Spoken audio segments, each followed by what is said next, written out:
비정연파에 있어서 정현대칭 얘기하거든요. 요게 정현대칭 조건이죠. Y축하고 X축 다 마이너스 되는 원점 대칭이니까 얘가 정현대칭이죠. 다음에 얘는 뭐죠? 여현대칭이죠.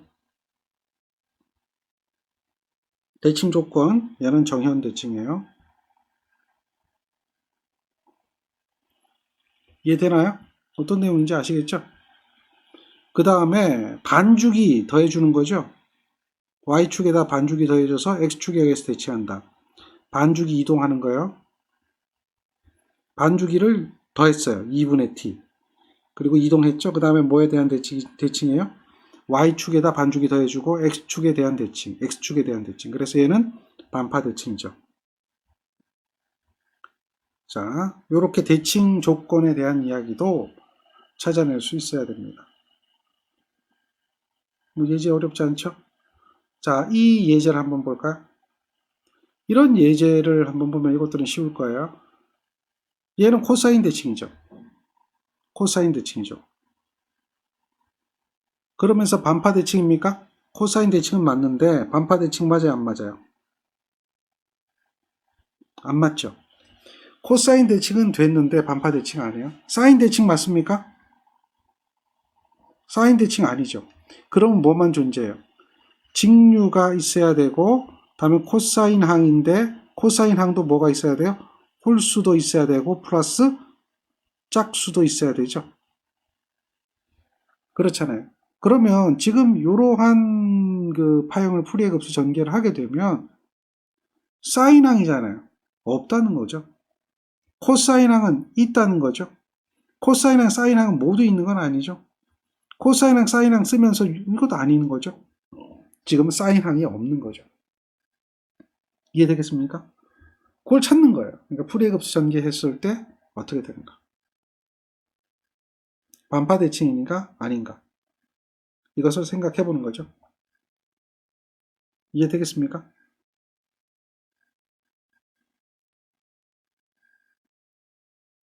자, 요게 지금 무슨 대칭이다? 코사인 대칭이다. 확인할 수 있어야 돼요. 코사인 대칭 조건은 무슨 대칭이라? 여기 y축에 대한 대칭이라. 그래서 대칭이란 얘기는 뭐예요?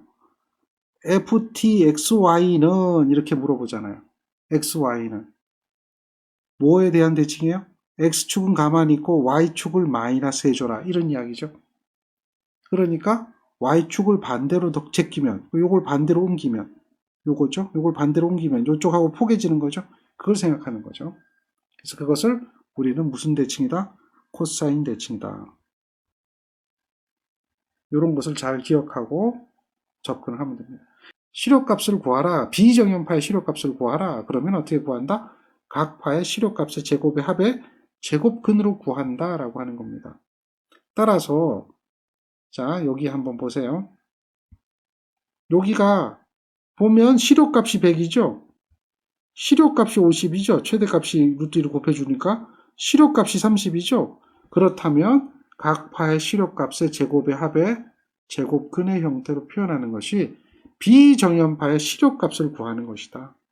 실효값. 우리는요, 이렇게 전체적인 실효값도 구할 수 있지만 실질적으로 제3고조파의 실효값을 구하라. 또 제2고조파의 실효값을 구하라. 뭐 이런 이야기도 할 수가 있어야 됩니다. 이제 조금 이따가 회로 해석을 할 때 제3고조파 실효전류, 제2고조파 실효전류 이것을 갖다가 구하게 될 겁니다. 자, 일단은 이렇게 기억을 하실 수가 있어요. 그러면 얘는 말이죠. 지금처럼 정연파에 대한 기본파를 기준으로 해서 고조파를 함유하고 있습니다. 비정연파는 고조파를 함유하고 있습니다. 그랬을 때에 고조파가 얼마나 함유되어 있는가, 고조파가 얼마나 포함되어 있는가, 그것을 이야기하는 계수가 있어요. 고조파 포함 계수라고 하는 게 있는데 그걸 갖다 우리는 뭐라고 하냐면 외형률이라고 하는 겁니다. 외형률. 외형률은 고조파가 얼마나 들어가 있는가를 이야기하는 거예요. 고조파가 얼마나 들어가 있는가. 자, 이해하시겠죠? 그래서 외형률을 나타낼 때는 기본파에 대해서 고조파가 얼마나 들어있는가를 이야기합니다.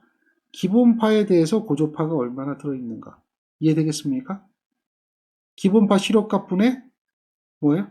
고조파 시료값이에요. 예를 들면 다시 앞으로 한번 나가 볼게요. 이런 예제 우리 여기서 봤죠? 시료값 구했잖아요. 이것을 갖다가 외형률을 한번 구해보자. 외형률을 구하자 그러면요. 어떻게 구하냐면요. 기본파 시료값이 얼마입니까? 100이잖아요. 이게 오메가 t죠? 100이잖아요. 이게 기본파 시료값이죠? 그러니까 100분의 이렇게 되는 거예요. 고조파 시료값은 기본파를 제외해야 되겠죠? 50하고 30인 거죠. 고조파 시료값은 기본파를 제하면 50하고 30이 있는데 우리 고조파 시료값 구할 때 어떻게 구해요? 제곱의 합에 얼마? 제곱 근을 씌워주는 거죠. 자, 요게 외형률입니다. 당연히 뭐예요? 고조파가 들어가는 요 부분에는 기본파는 어떻게 돼야 돼요? 제외돼야 되는 거죠. 기본파가 제외되고 여기는 뭐예요? 기본파가 들어가는 거죠. 이렇게 되는 것이 외형률, 일그러짐률, 고조파가 얼마나 포함되어 있는가를 나타내는 식이 된다는 거죠. 그래서 외형률이란 무엇인가 라고 물어보면 기본파의 시료값분의 전 고조파의 시료값으로서 표현한다라고 하는 겁니다. 그래서 얘가 외형률이죠. 실제로 외형률을 한번 더 구해보자 라고 하면 이거는 뭐예요? 우리 한번 보세요. 얘는 기본파 최대값이죠. 기본파 최대값이고 얘는 뭐예요? 3고조파가 되겠죠. 얘는 어떻게 돼요? 5고조파가 될 겁니다. 맞습니까? 그러면 기본파 시료값이 30이에요? 아니죠. 30을 뭘로 나눠줘야 돼요? 그렇죠. 이렇게 가보면 기본파 시료값은 30을 루트 2로 나눠줘야 되겠죠. 기본파를 제외한 시료값들은 얼마죠? 10하고 5니까 10을 루트 2로 나눠줘야 되겠죠. 다음에 5를 루트 2로 나눠줘야 되겠죠. 이것을 어떻게 해요? 제곱에 합에 기본파 제외한 거니까 제곱근 이렇게 해주면 되겠죠. 얘가 외형률이에요. 그런데 말입니다. 여기서 보세요. 요거는 루트 2는 약분돼서 없어지나요? 가능하죠. 약분돼서 없어지죠. 루트 2는 제곱되는 거니까 루트 바깥으로 끄집어내고 루트 2분의 1을 공통으로 끄집어낼 수 있잖아요. 요 루트 2분의 1을 이쪽으로 끄집어내게 되면 약분돼서 없어지는 거잖아요. 그러니까 결국은 얘는 무슨 이야기냐면 기본파 최대값이 30이죠. 다음에 고조파 최대값은 얼마야? 10의 제곱에 5의 제곱이죠. 이게 고조파 최대값이죠. 이래 해도 얘는 뭐가 돼요? 외형률이 된다는 거죠. 얘가 뭐다? 외형률. 일걸어짐률 이렇게 계산할 수가 있는 거죠. 계산해보면 37% 나옵니다. 정리가 되겠습니까? 이렇게 우리는 비정연파가 있다면 비정연파를 가지고 정연파 성분으로 나누어서 해석을 하는 기법을 쓴다. 그것을 갖다가 풀이의 분석이라고 한다. 또는 풀이의 급수라고 한다. 라고 하는 것을 이해를 하시면 되겠습니다. 정리됩니까? 이번에는 비정연파 교류에 대한 회로 해석, 회로 응답, 즉 RLC 해석에 대한 이야기예요. 그러면 어떻게 해석하느냐에 대한 이야기를 잠깐 한번 소개를 해드릴게요. 어렵지 않습니다. 잘 보세요. 이런 RL 직렬 회로가 있는데 여기 직류죠. 자, 요거는 기본파입니다.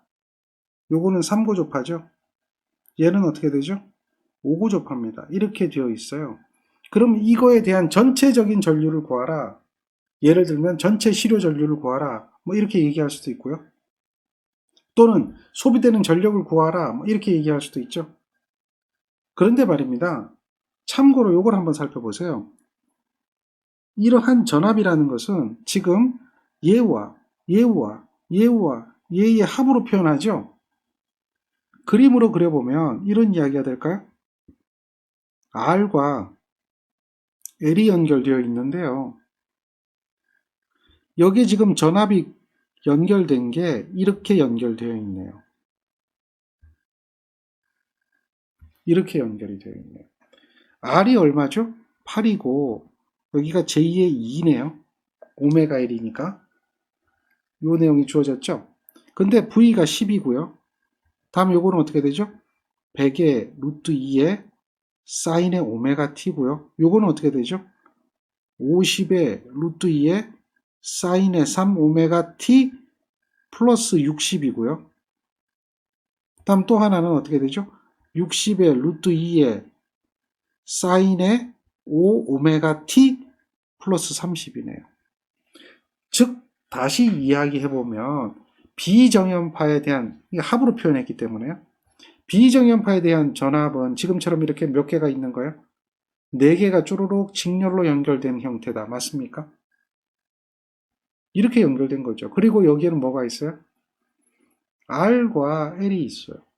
그때 여기에 흐르는 전류를 구하라 라고 한다면, 또는 여기서 소비되는 전력을 구하라 라고 한다면 우리는 무슨 방법으로 구할까요? 되게 간단합니다. 여러분들 이미 배웠어요. 전화번이 여러 개 존재하고 직렬로 연결되어 있지만 여러 개 존재할 경우에는 여러분은 어떻게 구한다? 중첩의 원리다. 이렇게 되는 거예요. 예를 들면은 직류에 의해서 여기에 흐르는 전류를 구하라 그런다면은 이 전화번 3개는 어떻게 해야 돼요? 전화번은 단락해야 되잖아요. 전화번 3개는 단락해야 되잖아요. 직류에 의해서 요거는 0이 되겠죠? 8분의 10이 되겠죠? 요거 단락하니까. 문제는 지금 보세요. RL 직렬 회로에 이러한 전압을 쭉 가했는데 제3고조파 실효 전류 값은 이렇게 얘기하는 거예요. 그러면 이 이야기는 곧 무슨 이야기냐면 제3고조판만 존재하게 되고 이런 이야기죠. 나머지는 어떻게 해야 돼요? 제3고조파 존재하면 나머지는 얘네들은 어떻게 해야 돼요? 얘네들은 어떻게 해야 됩니까? 중첩의 원리 할 때 배우지 않았어요? 어떻게 해야 된다? 단락해야 된다. 기억나죠? 전화번호는 단락이에요. 전화번호는 단락. 요것도 단락이 돼야 되죠. 그러면 제3고조파 전류가 흐르려면 요것들은 어떻게 되느냐는 얘기예요. 제3고조파니까 주파수가 3배죠. 근데 요거는 뭐예요? 오메가 L이잖아요. 오메가 L이 2라면 주파수가 3배가 되면 3오메가 L은 얼마죠? 오메가 L이 2가 되기 때문에 주파수가 3배가 된 3오메가 L은 오메가 L이 2가 되기 때문에 3에다 2를 곱하면 6이 되는 거죠. 이해됩니까? 주파수가 3배가 됐잖아요. 오메가 L이 2니까 3오메가 L은 6이 되는 거예요. 제3구조파니까 여기는 얼마로 바뀌어요? 제2의 2가 곱하기 3배가 되는 거란 말이에요. 제2의 6이죠. 그러니까 이렇게 되는 거죠. 기본파 임피던스가 8 플러스 제2의 2였다면 제3고조파 임피던스는 8 플러스 제2의 2 곱하기 3이 돼서 8 플러스 제2의 6이 된다는 얘기죠. 이해되겠습니까? 그래서 제3고조파 실효 전류를 구하라 그러면 제3고조파 전류는 제3고조파 임피던스분의 제3고조파 전압이거든요. 3고조파 전압이 50V잖아요. 임피던스가 얼마입니까? 8 플러스 j 6이죠. 그러니까 얼마 나온다? 5A가 제3고조파 실효 전류가 된다는 거예요. 이해되겠습니까? 이런 형태로 기본파 실효 전류, 직류분 실효 전류, 제3고조파 실효 전류, 제5고조파 실효 전류 구하면 전체적인 실효 전류를 구하라 그러면 각 파의 실효값의 제곱의 합의 제곱근 이렇게 하면 되죠. 간단하죠. 즉 다시 말해서 중첩의 원리를 이용해서 우리는 회로를 해석할 수가 있다라고 하는 겁니다. 전력을 구할 때도 마찬가지고 전류를 구할 때도 마찬가지고 다 똑같다는 얘기예요. 여러 개에 대한 정연파의 합성으로 표현했기 때문에 그것에 대해서 중첩의 원리를 적용해서 계산하라. 그러면 쉽게 계산이 될 것이다. 예제 한 번 더 볼까요? 자, 이렇게 유도리액턴스가 주어졌네요. 이거는 오메가 L입니다. 즉 제2의 오메가 L이 4한 거죠. 그러면 기본파 임피던스가 얼마입니까? 이렇게 주어지면 기본파 임피던스는 3 플러스 제2의 4입니다. 그런데 고조파를 한번 보세요. 3고조파가 있죠. 그러면 3고조파 임피던스는 어떻게 될까요? 3 플러스 제2의 4에 곱하기 3이 되겠죠. 그러니까 3 플러스 j2의 12가 되겠나요? 얘가 제3고조파 임피던스입니다. 고조파에 따라서 임피던스가 주파수가 커지니까 임피던스가 변화가 생긴다라고 하는 것을 이해를 해야 돼요. 따라서 이렇게 됐을 때 뭘 구하라 그랬냐면 시료값을 구하라 그랬어요. 그럼 우리는 기본파 시료값 구하고 3고조파 시료값 구해서 시료값의 제곱의 합의 제곱근 씌워주면 되는 겁니다. 따라서 기본파 시료값은 얼마입니까? 기본파가 최대값이 이거죠. 그러니까 기본파 시료값은 기본파 임피던스 분의 기본파 전압이에요. 맞습니까? 기본파 전압이에요. 그러면 기본파 전압은 최대값이 이거니까 루트 2로 나눠주면 100이거든요. 자, 기본파 임피던스는 3 플러스 J의 4죠. 이래 계산하면 얘가 얼마 나와요? 20A 나옵니다. 자, 기본파 20이에요. 그러면 보세요. 이것도 문제가 말이 안 되는 게 이런 문제 출제하면 안 되는데요. 사실은 출제가 됩니다. 뭐라고 돼 있냐면 기본파가 20인데 말입니다. 그러면 고조파가 포함되면 기본파보다 더 커지겠죠. 다시 말해서 전체적인 시료값은 20보다 큰 게 나와야 돼요. 전체적인 시료값이잖아요. 그러면 기본파가 20이기 때문에 기본파보다 고조파가 더해지니까 기본파보다 커야 된다. 이거는 당연한 이야기 아닐까요? 그러면 작아진 거 20보다 작은 거 답이 아니니까 1번이 답이다 라고 하는 거예요. 이건 비정연파 몰라도 개념만 알아도 그냥 1번이 답이거든요. 그런데 우리는 왜 20.15가 나오는가 확인해보면 3고조파에 대한 시료값 계산하는 거예요. 3고조파 임피던스 분의 3고조파 전압이 되겠죠. 3고조파 전압은 이거잖아요. 42.4를 루트 2로 나누면 30이거든요. 임피던스는 어떻게 되죠? 3 플러스 J의 12죠. 이걸 계산하면 계산기 그대로 누르면 2.42 정도 나와요. 따라서 전체적인 시료 전류는 20의 제곱에 2.42의 제곱을 어떻게 해줘요? 루트 씌워주는 거죠. 그러면 20.15가 나옵니다. 그렇게 계산되는 거거든요. 어렵지 않잖아요. 중첩에 걸리니까 각각 따로 구한다는 얘기죠. 이 이야기는 무슨 얘기냐면 우리가 앞에서 이야기했을 때 이런 거 배웠어요. 대칭좌표법 했을 때 영상분은 영상분끼리, 정상분은 정상분끼리, 역상분은 역상분끼리 계산한다. 이렇게 얘기했잖아요. 그때 이 비대칭분을 어떻게 했어요? 대칭성분으로 나누어서 분해를 했죠. 똑같아요. 비정연파라고 한다면 비정연파를 정연파 성분으로 나누다 보니까 기본파, 고조파 뭐 이렇게 나온다면은 결국은 뭐예요? 고조파끼리 계산한다는 거죠. 고조파끼리. 그리고 합하면 된다는 얘기죠. 똑같은 거죠. 같은 성분끼리만 계산한다. 그리고 나중에 합을 해준다. 라고 하는 것이 대칭좌표법이나 여기 나오는 비정연파 교류 해석 풀이의 급수나 똑같다는 거죠. 어렵나요? 아니죠. 충분히 가능한 이야기가 될 거라고 생각합니다. 전력, 비정연파의 전력이다 라고 하면은 마찬가지로 어떻게 구한다는 얘기죠? 같은 성분끼리 계산하는 겁니다. 같은 성분끼리. 이해되겠죠? 따라서 유효 전력을 구하면은 직류 전력이고 같은 성분끼리 이건 뭐예요? 요걸 식으로 풀어보면 이런 이야기가 되는 거예요. 요거는 직류분이니까 직류끼리 계산한 거고 이거는 V1, I1, 코사인, 세타1 기본파끼리입니다. 다음 요건 또 뭐예요? V2, I2, 코사인, 세타2 이러면 2고조파끼리가 되는 거죠. V3, I3, 코사인, 세타3 이것이 무한대로 가는 겁니다. 유효 전력이죠. 요건 유효 전력이에요. 유효 전력. 와트. 그럼 무효 전력은 어떻게 하면 돼요? 무효 전력. 무효 전력 PR은 V1, I1 기본파 시료전압끼리죠.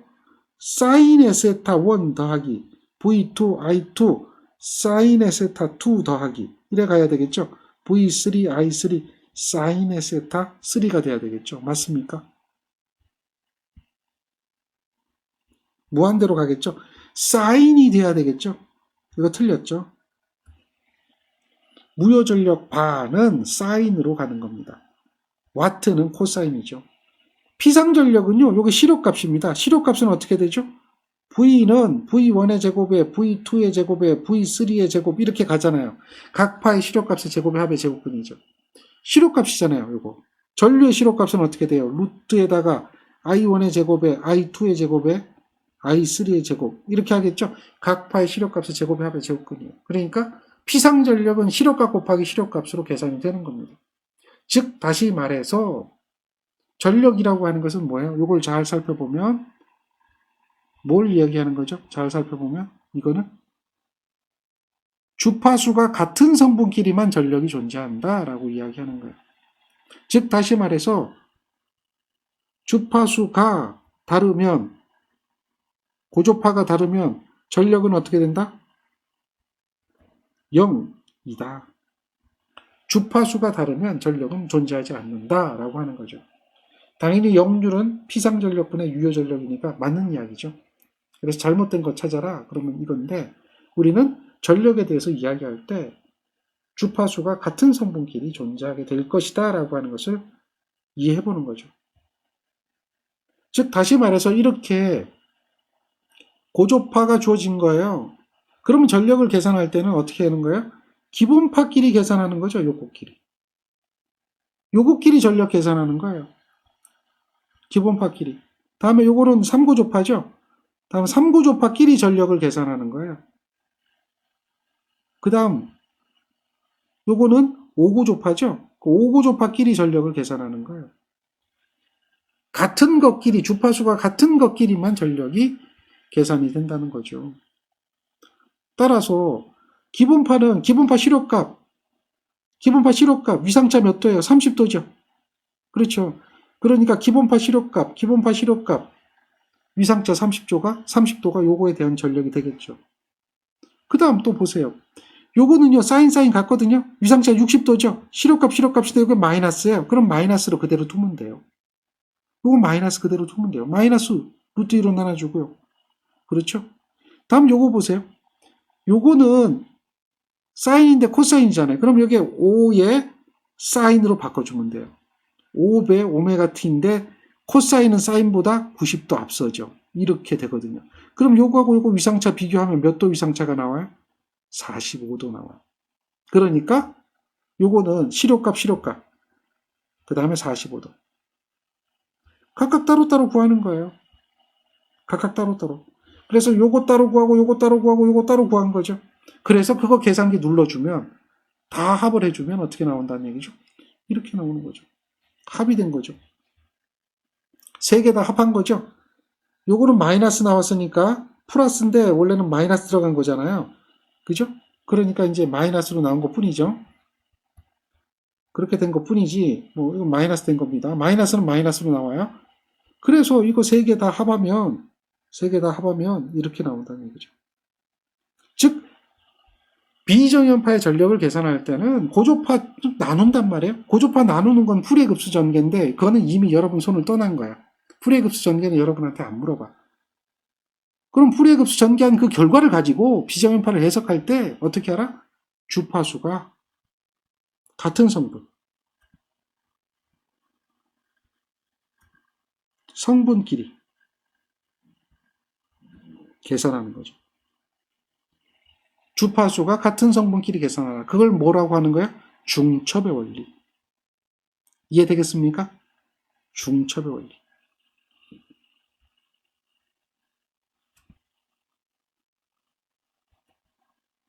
그대로 적용해주면 비정연파의 해석은 어떻게 해요?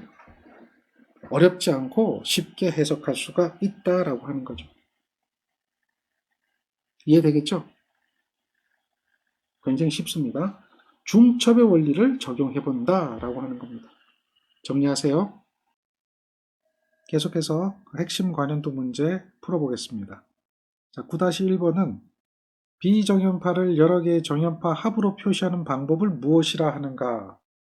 이렇게 물었어요. 무엇일까요? 풀이의 분석이라고 하는 거 기억하시죠? 풀이의 분석. 이 정도는 충분히 기억하실 거라고 생각합니다. 9-2번은 다음 중 풀이의 급수로 비정연파 교류를 해석하는데 적당하지 않은 것은 이렇게 얘기합니다.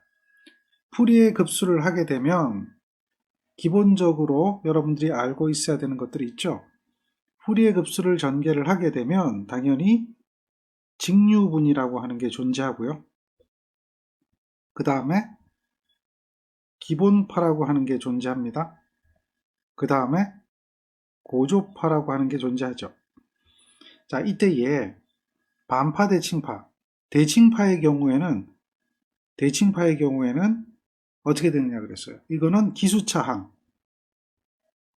홀수항만 존재하는 거죠. 홀수항만 존재하는 거죠. 반파, 대칭 경우에는. 그리고 우리가 기억해야 되는데 적당치 않은 건 묻고 있어요. 기함수파. 기함수파라고 하는 것은 정현대칭이죠. 정현대칭. 그러면 정현대칭의 경우에는 정현항만 존재하는 거죠. 정현항만. 그 다음에 우함수파. 우함수파는 얘는 이제 여현대칭이죠. 코사인. 그럴 때는 뭐만 존재하죠? 코사인항만 존재하는 거죠. 코사인항만. 그런 것들을 기억하시면 돼요. 그래서 우함수파에 대해서는 사인항이 없죠. 우함수파는 뭐라 그랬어요? 여현대칭.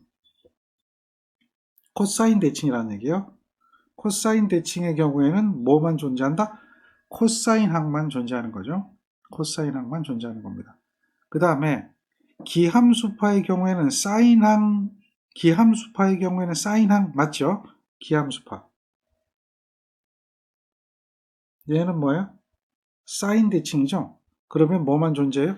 사인만 존재하는 겁니다. 뭐 적분하는 것은 이제 기본적인 개념이고요. 반파 대칭의 경우에는 지금 요게 반파 대칭이죠. 여기서 홀수항이 존재하게 되는데 이것들은 이제 파형에 따라서 부호 변화가 있습니다.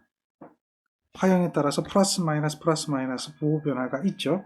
그 이야기는 무슨 얘기냐면 지금 이거 같은 경우는 말이죠. 플러스 마이너스 부호 변화가 이렇게 있다는 이야기죠. 이렇게 부호 변화가 있다라고 하는 것을 이야기하는 겁니다. 그래서 그런 내용들을 정리하고 있으면 됩니다. 그래서 이 문제에서 적당치 않은 것은 하면 4번 항이 되죠. 그리고 후리의 급수 전개를 했을 때 기본적으로 알고 있어야 되는 것은 바로 요거죠. 예, 요거. 무수히 많은 주파수 합으로 표시가 되는데 그것을 정연파에 대한 값으로 분해하는 거. 이것을 후리의 급수 전개라고 하고 특별히 그것을 대칭파를 가지고 해석을 한다라고 하는 거죠. 그래서 요런 파형을 보는 겁니다. 지금 이 파형은 어떤 파형일까요? 이 파형은 지금 요 점을 중심으로 해서 대칭이 되죠. 그래서 이런 대칭을 갖다가 무슨 파? 사인파. 사인 대칭이라고 하죠. 예, 사인 대칭. 사인 대칭을 기함수파라고 하는 거 기억하시죠? 기함수파. 이렇게 기함수파가 되어지면은 사인항만 존재하는 거죠. 직류분 없습니다. 사인항만 존재하는 겁니다. 맞습니까? 그래서 정현항의 개수가 존재하는 거예요. 잘못된 걸 찾으라고 그랬는데 정현항의 개수가 존재하는 거예요. 정현항의 개수가 0이 아닙니다. 그러면 이거는 뭐라고 해야 되냐면 이걸 맞게 0으로 표시하려면 어떻게 표시해야 되냐면 정현항이 아니라 뭐라고 해야 돼요? 이 부분을 여현항이라고 해야겠죠. 여현항의 개수가 0이다. 즉 코사인항의 개수가 0이다. 이렇게 얘기하는 것이 바람직한 답이 되겠죠. 그래서 요게 잘못된 거죠. 그리고 요것은 당연히 기함수파 맞죠? 기함수파고 그 다음에 얘는 뭐예요? 기함수파면서 반파대칭이죠. 기함수파면서 현재 이 파형은 반파대칭이다. 그래서 반파대칭이기 때문에 얘는 어떻게 된다는 얘기예요? 사인의 홀수항이 존재하게 되는 거죠. 사인의 홀수항이 존재하게 된다. 따라서 기함수파이다, 반파대칭파이다 맞죠? 그리고 직류분은 우함수파에서만 존재하죠. 그래서 직류분은 존재하지 않는다. 나머지는 다 맞는 이야기가 됩니다. 그 다음 자 요렇게 된 문제 한번 볼까요? 자 요거는 사인 대칭일까요? 코사인 대칭일까요? 역시 얘도 기함수파 맞습니까? 기함수파면서 얘도 마찬가지로 뭐예요? 반파 대칭이죠. 기함수파면서 반파 대칭파다. 요것을 기억을 해줘야 됩니다.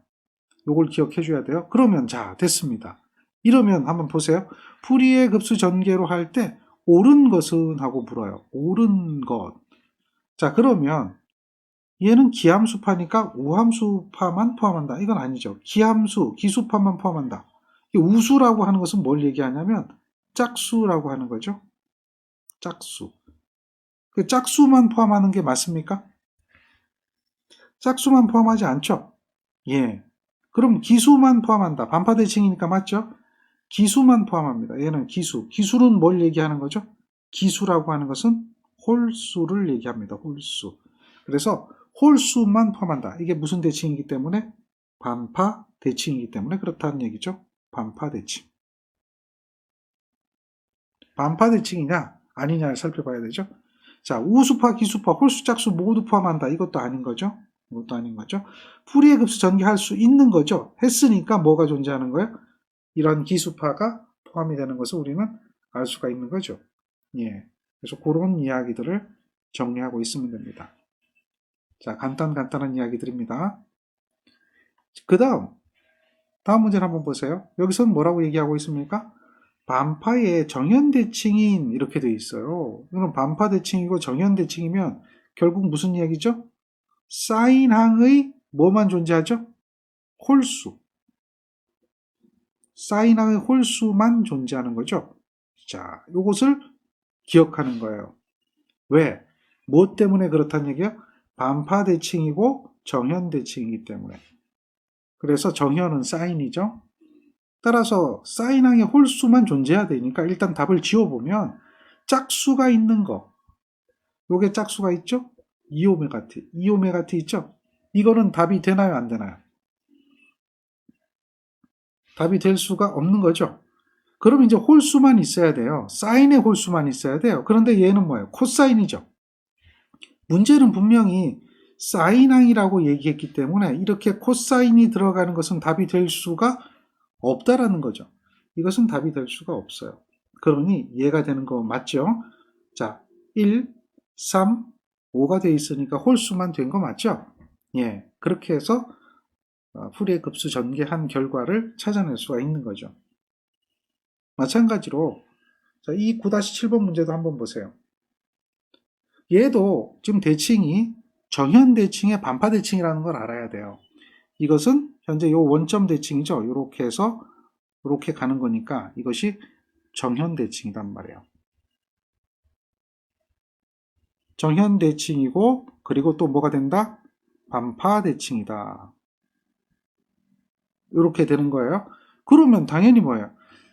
사인항의 홀수항만 존재해야 되는 거죠. 그러니까 반파 정현대칭으로 홀수파만 포함한다. 이게 맞는 거죠.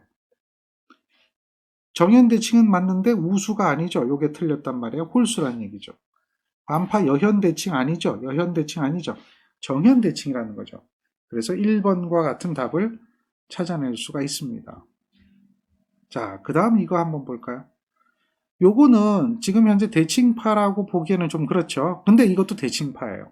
왜냐하면 이렇게 해서 얼핏 보기에는 좀 아닌 것 같지만 요렇게 된 것을 생각해 보세요. 요렇게 된 것을 생각해 보세요. 그럼 얘는 무슨 대칭이에요? 이렇게 보면 Y축 대칭이죠. 그렇기 때문에 얘는 무슨 대칭이 돼야 된다? 여현 대칭이죠. 그리고 반파 대칭은 아니죠. 그러니까 얘는 존재하는 것이 직류가 있어요, 없어요? 직류가 있어요, 없어요? 존재하는 것이. 직류 있어야 되죠? 예, 직류 있어야 돼요. 그 다음에 뭐예요? 코사인 항인데 홀수도 있어야 되고 짝수도 있어야 되죠. 이렇게 다 존재해야 되는 거죠. 그 중에서 뭘 구하라 그랬냐면 직류를 구하는 거야. 직류는 요 부분의 면적을 구하는 거죠. 요 부분의 면적을 구하는 거죠. 이게 딱 보니까 뭐하고 똑같아요? 뭐하고? 어디서 많이 봤는데 직류니까 정현, 반파 무슨 값이에요? 직류는 평균값이죠. 기억하십니까? 정현 반파 평균값이에요. 정현 반파 평균값이니까 이게 왜냐면 정현 반파잖아요. 요 파형이 정현 반파니까. 정현 반파 평균값이라고 하면 얼마예요? 파이분의 최대값. 이렇게 되는 거 기억하시죠? 그 직류분이에요. 실제로 여러분한테 문제를 출제할 때 그렇게 간단하게 특별히 적분을 하지 않아도 답이 나오는구나 하는 것을 찾아낼 수 있는 그런 문제들이 시험에 출제되는 거예요. 아시겠죠? 네, 그래서 요거는 답이 4번이 되어지는 겁니다. 그 다음 얘는 역시 또 무슨 대칭인가 한번 살펴보세요. 이것의 대칭은 무슨 대칭입니까? 똑같죠? 얘는 정현 대칭이고 반파 대칭이에요. 그러니 사인항이 존재해야 되죠. 그러니 코사인항은 없어야 돼요. 그러니까 여기 지금 여기 코사인항이잖아요. 코사인항. 그렇죠? 요게 없어져야 돼요. 그러니 B는 어떻게 돼요? 존재합니까? 존재 안 합니까? 남게 되는 것. 그림과 같은 파형을 풀이의 급수 전개할 때 개수 중에 남게 되는 건 물어봤는데 B는 안 남아요. 이해됩니까? 그래서 B는 없어요. 그리고 또 하나 더. 얘가 반파 대칭이란 말이에요. 반파. 반파 대칭이면 홀수만 존재한다라고 하는 거 기억하죠? 그 짝수가 있어요, 여기. 아니죠. 짝수가 있죠? 아니죠. 그러면 A만 사인항이니까 정현 대칭이니까 A만 존재해야 되겠죠? 정현 대칭이니까. A만 존재하는데 A 중에서도 이게 뭐가 돼야 돼요? 홀수만 있어야 되죠. 왜? 반파 대칭이니까. 반파 대칭은 반드시 뭐만 존재한다? 홀수차 항이죠. 홀수차 항만 존재한다. 뭐 이런 내용이죠. 그러니까 문제를 보면 문제들의 답이 바로바로 보이는 그런 내용들이 됩니다. 자, 요것도 보세요. 이게 무슨 대칭입니까? 얘는 직류분. 무슨 대칭이에요? 지금 보면은 이렇게 되어진 것에 대한 대칭파로 보면은 직류분이 글쎄요, 대칭파로 보기에도 좀 어렵죠. 예, 대칭파로 보기도 좀 어려워요. 이게 여현대칭이다, 정현대칭이다 하기도 좀 그래요. 그죠? 이럴 때는 우린 직류분을 계산을 해줘야죠. 반파대칭으로 보기도 어렵죠? 그럼 직류분이라고 하는 것은 결국 이거 아니에요? 이해됩니까? 이걸 뭐라고 해요? 이걸 뭐라고 해요? 여기가 2파이가 한 주기라고 보면 요까지가 한 주기가 되겠죠? 요렇게 해서 요렇게 그러면 요거 뭐가 돼요? 구형 반파 평균값이 얼마입니까? 구형 반파 평균값이죠. 구형파는 직류하고 똑같은 거잖아요. 구형 반파잖아요. 그런데 지금 최대값이 10A잖아요. 그러면 당연히 뭐예요? 여기 절반이 없죠? 그러니까 얘는 구형 반파 평균값은 2분의 최대값인가요? 2분의 최대값. 최대값이 얼마? 10. 그러니까 얘는 얼마? 5. 뭐 이렇게 해서 구형 반파로 이제 우리는 평균값을 찾아낼 수가 있죠. 할 수 있나요? 이렇게 충분히 할 수 있어야 돼요. 할 수 있습니까? 예. 좋습니다. 구형 반파 평균값 찾아낼 수가 있죠. 그 다음 거 한번 볼까요? 자, 요거는 역시 정현 대칭이죠. 대칭을 보면 그리고 반파 대칭이 성립을 해요. 정현 반파 대칭이다 라고 보는 거예요. 그러면 당연히 사인항만 존재해야 되는 거죠. 그러니까 코사인항이 있는 이것은 답이 될 수가 절대 없다는 거죠. 반파 대칭이기 때문에 홀수차만 존재해야 되겠죠. 얘는 반파라고 하는 거 기억해야 돼요. 반파다라고 하는 반파 대칭이다라고 하는 것은 홀수차 항만 존재한다라고 하는 거예요. 짝수가 있는 이것은 답이 될 수가 없는 거죠. 맞습니까? 짝수가 되어 있는 건 답이 될 수 있어요? 없어요? 이것은 절대 답이 될 수가 없어요. 그 다음에 이거 홀수 맞습니까? 홀수 맞죠? 이것도 홀수 맞죠? 그런데 잘 보세요. 어느 게 답이 될까요? x, 3x, 5x 그리고 5분의 1, 3분의 1 이게 고조파에 대한 기본적인 개념을 포함하고 있죠. 이게 답인 거예요. 무슨 얘기인지 아시겠죠? 정현입니다. 홀수 차항만 존재한다. 그래서 정현대칭의 반파대칭이다 라고 하는 거예요. 실제 풀이의 급수 전개를 하지 않고요. 이렇게 볼 수가 있어요. 자, 이 문제도 보면요. 어떻게 되어 있습니까? 이 문제도 보면은 사인 있고요, 사인 있고요, 사인 있죠. 그러면 얘는 지금 사인을 얘기하기 때문에 무슨 대칭파다? 정현대칭파다라고 하는 것을 우리는 알 수가 있습니다. 그 다음 보세요. t 있고요, 3t 있고요, 5t 있죠. 홀수가 존재하는 걸 보고요. 얘는 뭐죠? 반파대칭파다. 이렇게 확인할 수가 있어요. 자, 4번은 반파대칭 아니죠. 자, 3번도 반파대칭 아니죠. 그렇죠. 반파대칭은 이 둘 중에 하나죠. 그러면 둘 중에 하나면 얘는 무슨 대칭이죠? 여현대칭이죠. Y축 대칭이죠. 자, 얘는 무슨 대칭이죠? 얘는 정현대칭이죠. 정현파니까요. 그러니까 우리가 지금 여기 정현대칭파를 얘기하고 반파대칭파를 얘기하는 거니까 그렇다면 답은 뭐예요? 2번이 되는 거죠. 이해하시죠? 어때요? 뭐 어렵진 않죠? 뭐 이 정도는 답을 충분히 찾아낼 거라고 보입니다. 자, 그 다음 이제 그렇게 해서 풀이의 급수 전개를 했거든요. 그래서 비정현파에 대한 실효값을 한번 구해봐라 라고 하면 비정현파에 대한 실효값은 모든 파에 대한 실효값의 제곱의 합의 제곱근이다. 기억하십니까? 각 파의 실효값의 제곱의 합의 제곱근이다. 그렇게 얘기하거든요. 그러니까 이것의 실효값이 얼마인가를 보면 50의 루트 2가 되는 거예요. 이거의 실효값은 얼마죠? 3고조파죠? 70에 얼마예요? 루트 2가 되는 거죠. 그래서 실효값이 나오면 그것을 어떻게 해요? 제곱을 해서 합을 하는 거죠. 그 다음에 얘를 어떻게 해요? 제곱근을 씌워주는 거죠. 이것이 실효값이다 라고 하는 거예요. 이걸 계산하면 얼마 나옵니까? 계산기 눌러보세요. 그런데 계산기 눌러서 나오는 게 아니라 이게 딱 보니까 계산기 누르지 않았네요. 그럼 보세요. 요거 제곱되죠. 루트 2의 제곱이 되는 거니까 그냥 루트 2는 그대로 나오겠네요. 그 다음 위에는 보세요. 50의 제곱, 70의 제곱이 남죠. 루트가 남고요. 여기가 50의 제곱에 70의 제곱이 되겠죠. 이런 형태로 되겠죠. 루트 2분의 1을 밖으로 끄집어낸 거죠. 그러니까 얘는 몇 번과 같다? 2번과 같은 답이 되어지는 거죠. 각 파의 실효값 제곱의 합에 제곱근이 되는 거죠. 얘를 갖다 뭐라고 한다? 실효값이라고 한다라고 하는 겁니다. 이해되십니까? 네, 충분히 될 거라고 생각합니다. 자, 그러면 이런 문제를 한번 더 볼 수가 있습니다. 이 문제는요, RC 직렬회로 양단에 라고 했어요. RC 직렬입니다. 그러면 기본적인 임피던스를 우리는 생각해 볼 수가 있죠.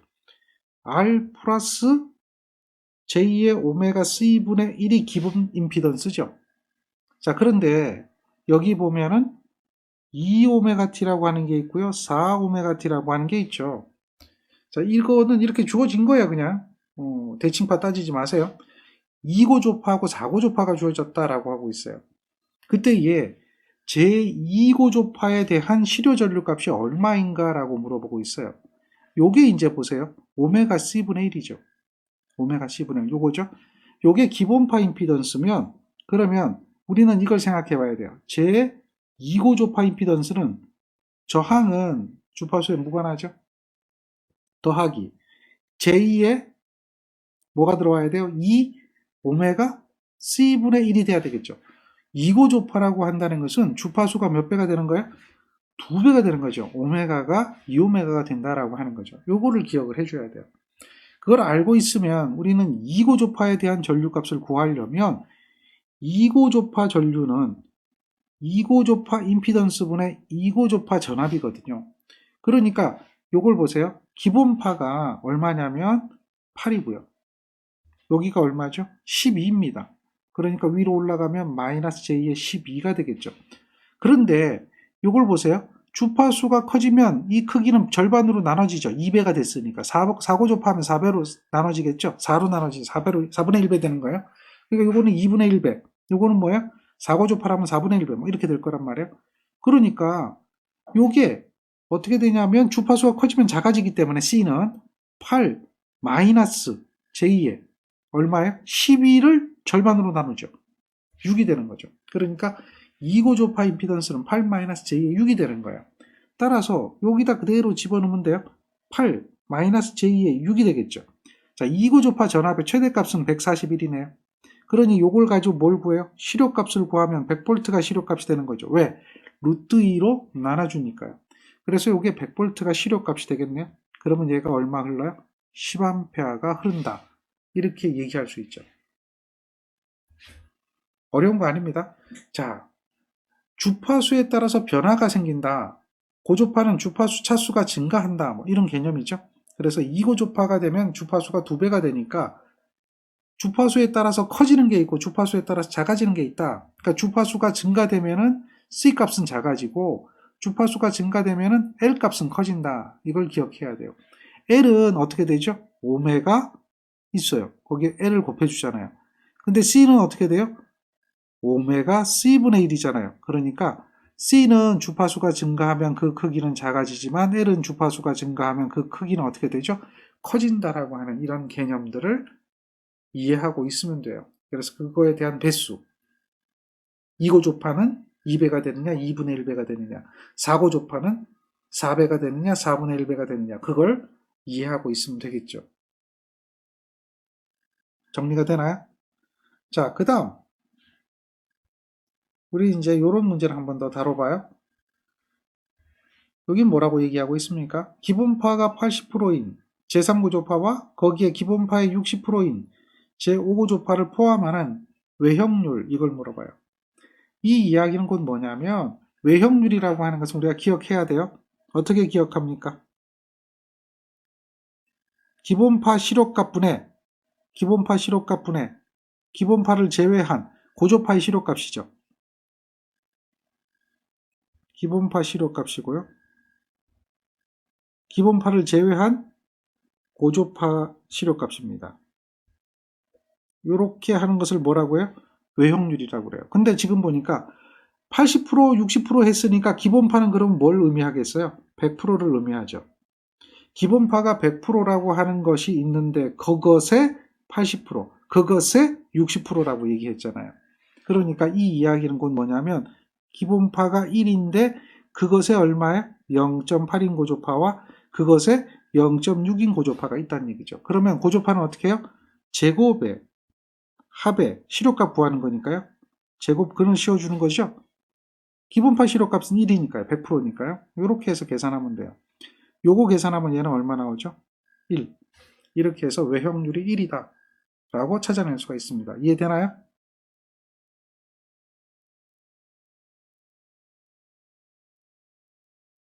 어렵지 않죠? 예.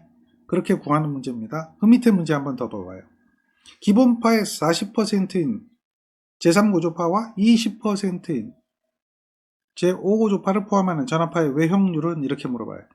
그럼 외형률은 어떻게 되죠?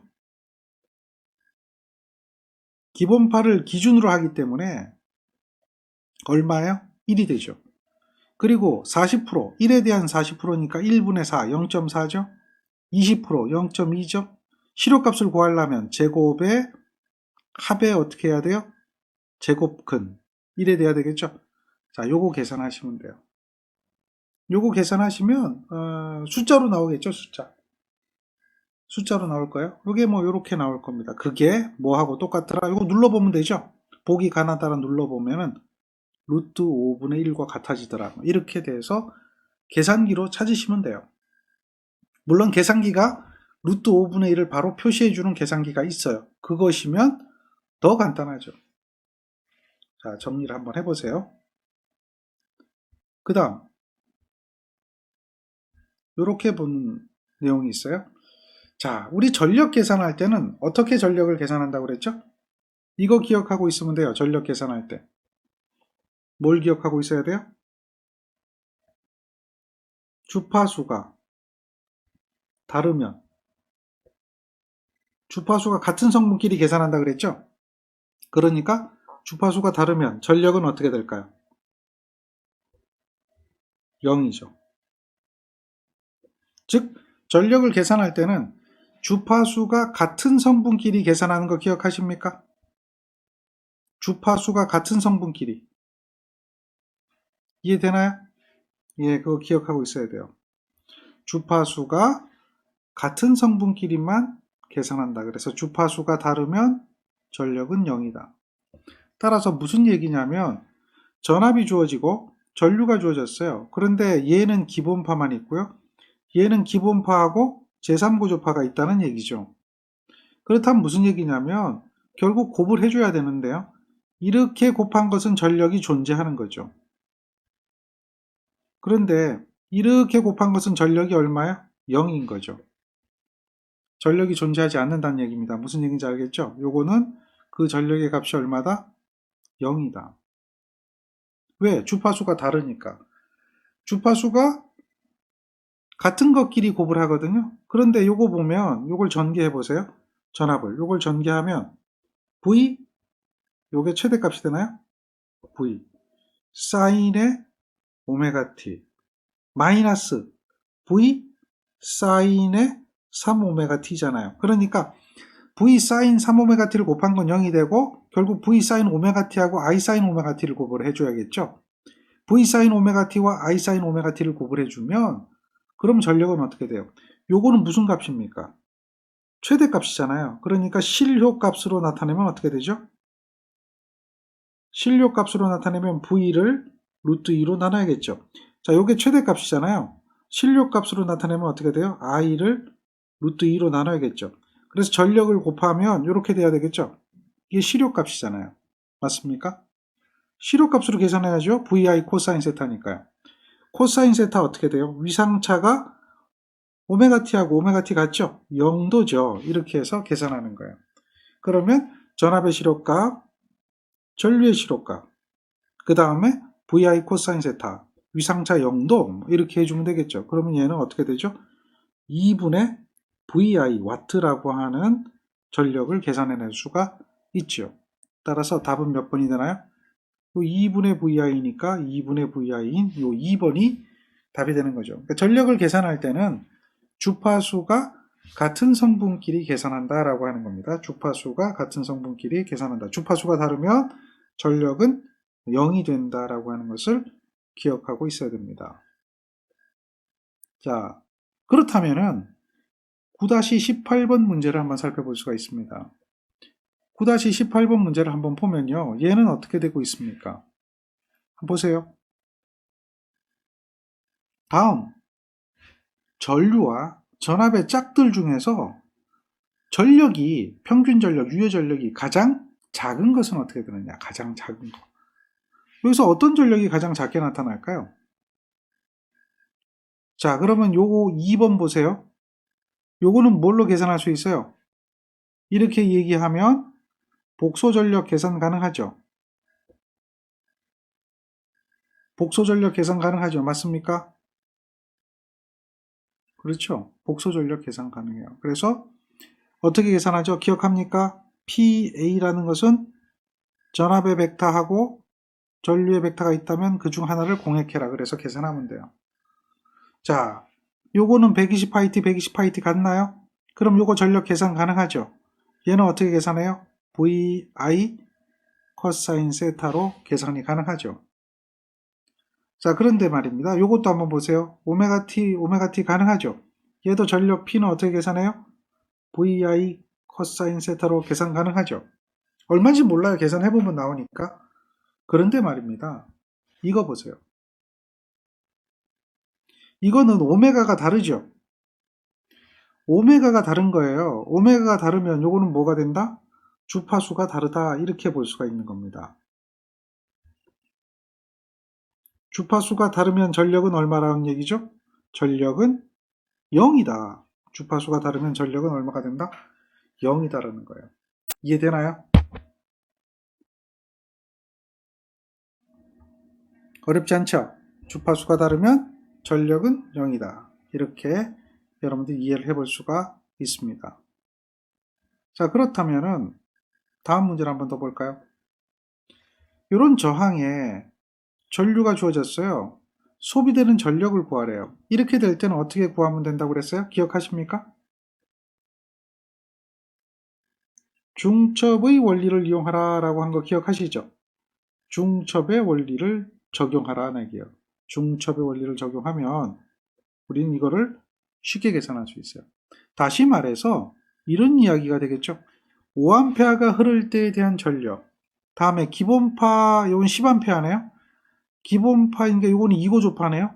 이렇게 7A인데 이거는 5A가 되겠죠. 그러니까 이 시력값으로 나타내면 시력값 5가 될 거고요. 루트 2로 나눠주면 이게 10이 될 거고요. 루트 2로 나눠주면 5가 되겠죠. 그러니까 얘가 흐를 때에 대한 소비 전력, 얘가 흐를 때에 대한 소비 전력, 얘가 흐를 때에 대한 소비 전력, 그 세 가지에 대한 소비 전력을 어떻게 해주면 되죠? 합을 하는 거예요. 그게 중첩의 원리예요. 그래서 5의 제곱에 10인 거죠. 요거는 10의 제곱에 10인 거죠. 얘는 다시 5의 제곱에 10인 거죠. I자승 R이잖아요. 저항의 전류가 흐른다 그랬으니까. 그럼 그것을 세 개를 어떻게 해줘요? 더하는 거죠. 이게 중첩의 원리죠. 이것이 전력이 된다라고 하는 거예요. 그래서 이걸 계산하면은 우리는 소비 전력을 계산할 수가 있어요. I자승 R로요. 이해되죠? I자승 R인데 중첩의 원리란 말이에요. 5A가 흘렀을 때에 대한 I자승 R, 10A 기본파가 흘렀을 때에 대한 I자승 R, 다음 2고조파 5A가 흘렀을 때에 대한 I자승 R. 그래서 중첩의 원리 다 더해준다. 그러면 우리는 전력을 계산할 수 있다라고 하는 것이 이게 비정연파에 대한 전력 구하는 방법입니다. 자, 그렇다면 다음 문제도 또 한번 풀어볼까요? 자, 20번째 문제입니다. 자, 임피던스가 주어졌네요. 요 주어진 건 오메가 L 값이라고 주어졌기 때문에 얘는 뭘 얘기하는 거죠? 기본파가 되는 겁니다. 기본파 임피던스 Z는 어떻게 될까요? 8에다가 플러스 J에 6이 되어 있다라고 하는 것을 우리는 알 수가 있습니다. 그런데 자, 이러한 기본파 임피던스에 이러한 전압을 가했어요. 기본파하고 3고조파 가했죠. 소비되는 전력을 구하래요. 그러면 전력은 우리는 어떻게 계산해요? RX 직렬 연결회로잖아요. RX 직렬 연결회로. RX 직렬 연결회로인데 기본파일 때는 즉 요게 기본파잖아요. 그럼 기본파 전압이 가해지는 거예요. 전압이 시력값이 얼마입니까? 시력값 V가 200V인 거죠. 이것이 가해졌단 말이에요. 그럼 소비되는 전력은 당연히 R에서 소비가 되겠죠. 여기서 소비되는 전력이니까 우리가 배운 거 기억할 거예요. 어떻게 배웠어요? R 자승의 플러스 X 자승의 V 자승의 R이다 라고 하는 거 기억하십니까? 그게 RX 직렬 연결회로잖아요. 기본 개념이에요. 기본. 이 기본에 의해 가지고 계산하는 겁니다. R이 얼마입니까? 8이죠. 제곱이죠. X가 얼마입니까? 6이죠. 그거의 제곱이 되겠죠. 전압은 기본파니까 200V에 R 하면 되겠죠. 요것이 전력이 되는 거예요. 요것이 기본파에 대한 전력이에요. 그 다음에 이제 여기 보면 3고조파 가해져 있죠. 그러면 3고조파 임피던스를 생각하는 거예요. 3고조파.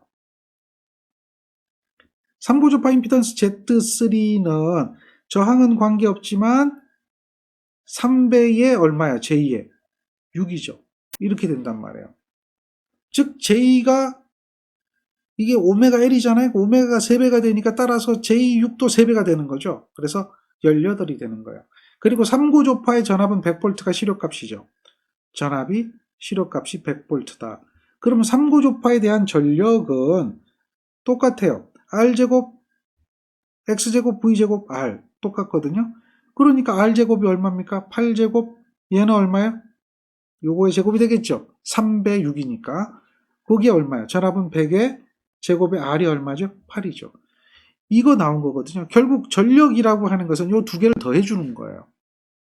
두 개를 더해주는 거예요. 그래서 요거 두 개를 합을 해주면 그 값이 얼마냐? 3406.45 나오나요? 3406.45 와트라고 이렇게 전력의 P 값을 계산할 수가 있어요. 요거 나온 거하고 요거 나온 거하고 두 개를 더해주는 거죠.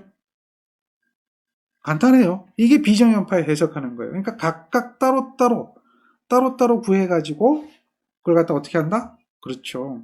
따로따로 구해서 해석한다. 뭐 이렇게 보면 되는 거예요. 어려워요? 안 어려워요? 할만하죠? 중첩의 원리입니다. 중첩의 원리. 이런 것들은 무엇을 이용한다? 중첩의 원리다. 요게 왜 나왔는지 모르겠다라고 그러면 안 돼요. RX 직렬 연결이란 말이에요. 그래서 기본 교류 회로에서 RX 직렬 연결 회로에서의 전력을 구하는 거다. 다시 말해서 얘가 왜 나왔냐라고 하면 P는 I자승 R이다라는 거죠. I는 어떻게 돼요? 임피던스분의 전압이잖아요. 거기에 자승이 R이라는 거죠. 임피던스를 제곱하면요. R제곱이 되고 X제곱이 되죠. 원래 루트 되어 있는데요. 그게 이제 없어지는 거고 V의 제곱이 되잖아요. 그리고 여기 뭐 남아있어요? R 남아있죠. 그러니까 요것이 기본적인 어떤 그 전력이다라고 하는 그런 관계, 이걸 기억하고 있어야 되는 거죠. 그래서 앞에서 배웠던 것을 잊어먹으면 얘기가 안 되는 거예요. 항상 앞에서 배웠던 것을 갖다가 어떻게 해라? 기억해 줘야 된다라고 하는 것을 이해해야 합니다. 정리하세요. 그 다음 21번째 문제는 다음 설명 중 잘못된 것을 찾아라 그랬거든요.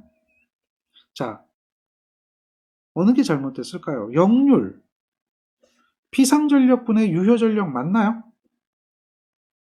피상전력분의 유효전력 맞나요? 역률이? 맞죠. 그렇죠. 여기 무효전력이 들어가면 무효율이 되죠. 자, 파형률, 파고율. 잘 보세요. 파형률, 파고율. 우리 어디서 배웠어요? 저 앞에 정연파 교리에서 배웠죠. 그 다음에 외형률 한번 보세요. 기본파 시료값 분의 전고조파 시료값. 맞죠? 그럼 파형률하고 파고율 둘 중에 하나가 틀렸네요. 파고율은 어떻게 계산하죠? 파고율은 최대값을 뭐로 나눠주는 거예요? 최대값을 시료값으로 나눠주는 거죠. 파형률은 시료값을 평균값으로 나눠주는 거죠. 그러니까 요게 틀렸다는 거죠. 그래서 기본적인 개념들은 기억하고 있어야 되고요. 비정연파에서 이야기되는 것은 바로 이러한 이야기가 된다. 그래서 비정연파에 대해서 역률을 구하라 그런다면 피상전력이 되잖아요. 그럼 시료값이 되거든요. 유효전력은 어떻게 돼요? 그렇죠. 요거는 우리가 알고 있는 거예요. VN, IN, 코사인 세타 N을 시그마 N 이퀄 1부터 무한대까지 다 더해주는 거죠. 시료값을 구할 때는 요거는 어떻게 계산한다고요? 루트에다가 V1의 제곱 이렇게 해서 계속하는 거죠. 전류도 마찬가지죠. 루트에다가 I1의 제곱, I2의 제곱 이렇게 해서 계속하는 거죠. 그거에 대한 시료값, 즉 각 파의 시료값의 제곱의 합의 제곱근 형태로서 피상전력을 계산하게 되겠죠. 그런 정도는 알고 있어야 된다라고 하는 겁니다. 자, 그 다음 고조파에 대한 공진입니다. 고조파가 된다라고 하면 어떻게 되냐면 주파수가 커진다는 개념이 된다는 거죠. 그래서 이렇게 보세요. 기본파라고 하는 것을 기억하시면 됩니다. 기본파 공진 조건이다. 이거는 어떻게 되죠? 오메가 L하고 또 뭐가 같아야 돼요? 공진이니까. 오메가 C분의 1이죠. 이게 서로 같으면 돼요. 근데 만약에 이게 2차 고조파 공진 조건이다 그러면 2배 될 거고 2분의 1배 될 거 아니에요. 이게 2차 고조파 공진 조건이에요. 그러니까 N차 고조파 공진 조건을 구하라 그런다면 어떻게 되겠어요? N차 고조파 공진 조건 구하라 그러면 여기가 N배 되겠죠. 이런 식이 되겠죠. 그래서 기본파가 아니라 이때는 N차 고조파 공진 조건이다. 이래 되면 N배가 됩니다. 즉 당연히 유도 리액턴스하고 용량 리액턴스가 같아야 공진이 될 거 아닙니까? 그러니까 이 이야기는 뭐예요? N제곱, 오메가 제곱, LC는 이꼴 1이 된다는 거죠. 이렇게 된다는 거죠. 그럼 당연히 여기서 우리는 공진 주파수를 계산할 수가 있는데요. 그 공진 주파수는 어떻게 될까요? 요거잖아요. N제곱 2파이 F의 제곱 LC는 이꼴 1이 되는 거죠. 거기서 계산하는 겁니다. 주파수를. 이해됩니까? 그래서 요게 제곱이 되니까 요거 제곱은 서로 상쇄돼서 루트 씌워버리면 없어지겠죠. 그러니까 이러한 공진 주파수를 계산해낼 수가 있는 거죠. N차 고조파 공진 주파수, N차 고조파 공진 조건, N차 고조파 공진 조건이죠. N차 고조파 공진 조건, 그리고 그거에 의한 N차 고조파 공진 주파수입니다. 이해되겠습니까? 자, 요거는 뭐예요? 요거는 기본파죠. 얘는 2파이 루트 LC분의 1은 기본파에 대한 공진 조건이고 기본파 공진 주파수입니다. 이해되겠습니까? 예, 기본파 공진 주파수, 고조파 공진 주파수. 자, 잘 기억하고 정리하고 있어야 됩니다. 고조파라고 하는 이야기가 나오는데요. 우린 여기서 이제 고조파의 성질 한 가지를 좀 살펴봅시다. 고조파잖아요. 고조파라고 하면은 우리가 기억하기는 앞에서 배울 때는 크기는 고조파 차수분의 1이 되고 주파수는 고조파 차수만큼 주파수가 커진다라고 하는 것을 앞에서 배웠단 말이죠. 기억합니까? 그런데 고조파는 뭐가 있냐면 짝수 고조파하고 홀수 고조파가 있다는 거죠. 그런데 송전선로입니다. 송전선로를 우리는 풀이의 급수 전개하는 거예요. 이러한 송전선로를 풀이의 급수 전개하면은 뭐만 남습니까? 풀이의 급수를 적용하면은 송전선로는 홀수만 남죠. 왜? 송전선로 파형은 대칭파기 때문에요. 대칭파기 때문에 홀수 고조파만 존재합니다. 이해됩니까? 그럼 홀수 고조파를 배열을 한번 해보면요. 어떻게 배열이 되냐면 이렇게 배열이 돼요. 이렇게. 요거는 이제 기본파죠. 기본파입니다. 요걸 기본파라 그래요. 그럼 고조파는 3고조파가 있고 5고조파 있습니다. 이렇게 이야기가 되고요. 자, 요쪽은 기본파 계열입니다. 요쪽은 기본파 계열이라서 기본파하고 동일한 상태를 나타내요. 그래서 얘는 기본파와 같은 성질입니다.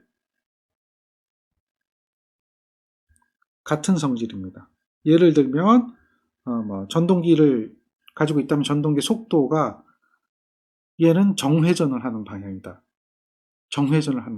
이렇게 보시면 돼요. 그런데 자, 요쪽에 있는 요 파형은 이거 5구조파 계열이죠. 얘는 이제 기본파하고 반대되는 계열이에요.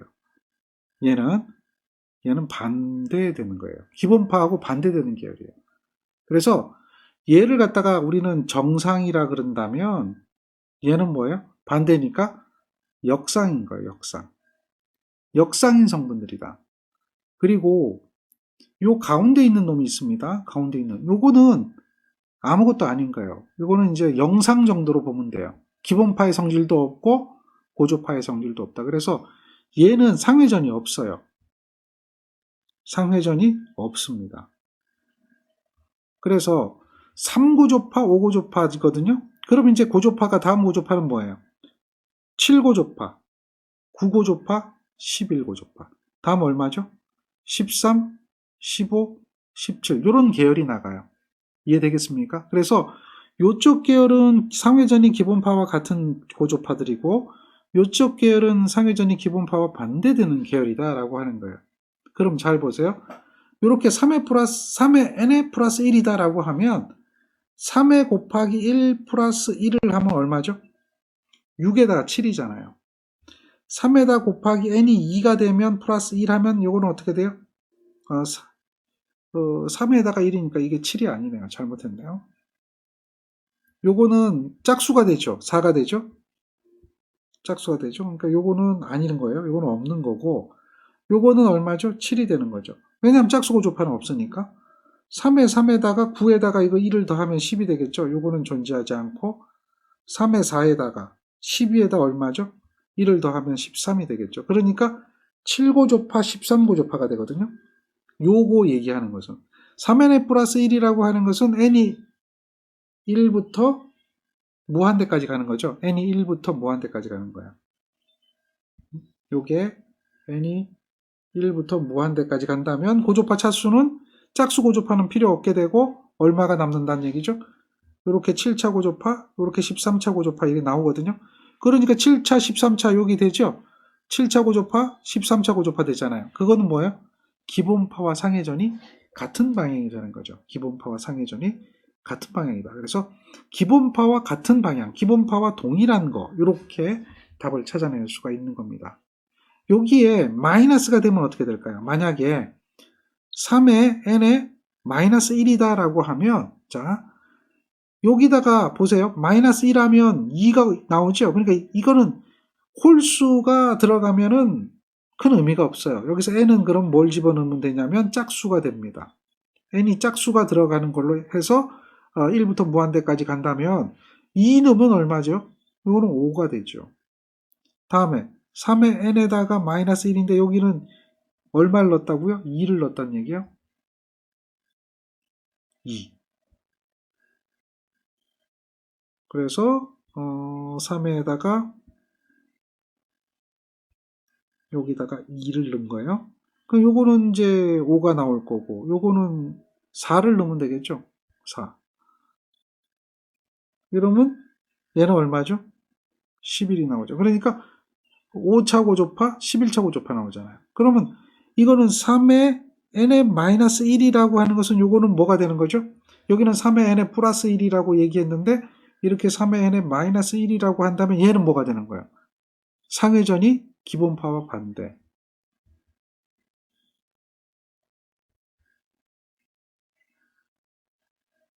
상회전이 기본파와 반대가 된다라고 할 수 있다는 거죠. 그런 이야기들을 기억하셔야 돼요. 그래서 나중에 전동기 가면 이제 그 전기 기기가 되겠죠.